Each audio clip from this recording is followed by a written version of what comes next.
chose. Moi, je voulais rebondir un peu sur ce que Yasmine a dit. Oui. Lorsque tu expliquais, je me suis dit, est-ce qu'au travers du féminisme maintenant, les femmes n'ont pas envie de s'ériger un peu en Dieu pour elles-mêmes? Est-ce qu'elles n'ont pas envie plutôt d'être leur propre maître? Parce que Est-ce que ce n'est pas l'objectif du féminisme en réalité? Non, justement. À la base, ce n'est pas l'objectif du féminisme. Mais justement, ça, c'est un revers de la médaille. Parce qu'il ne s'agit pas de venir refaire le monde.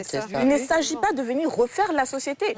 C'est ça, c'est que ce n'est pas notre combat, ça, c'est un combat divin. Alors que je crois que on n'est pas là pour venir lutter contre le divin. Si les féministes estiment qu'elles veulent avoir les mêmes droits que les hommes, ça veut dire qu'elles sont aussi indépendantes et donc elles n'ont pas de compte à rendre. Mais il y a un rapport, il y a le rapport de pouvoir, il y a la notion aussi d'équité et d'égalité. Dire qu'on est égaux, ça veut dire, par exemple, je vais prendre un exemple. Je donne un tabouret à tout le monde, le même tabouret. Toi, Aurélie, peut-être parce que tu es plus grande et Yasmine, elle est plus forte, il faudrait que je considère, si je dois considérer en fonction de l'équité, je vais donner un tabouret approprié à Yasmine.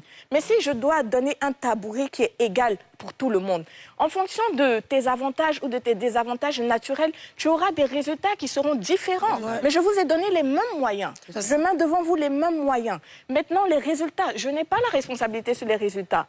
Les résultats, en fonction de tes prédispositions, tu auras des résultats qui seront différents de celles de Yasmine. Maintenant, l'équité, je vais considérer que toi, tu es différente d'une certaine manière comparé à Yasmine, à moi-même, à Isabelle, à tout le monde. Et je vais ajuster. Mais là, on veut que tout le monde ait les mêmes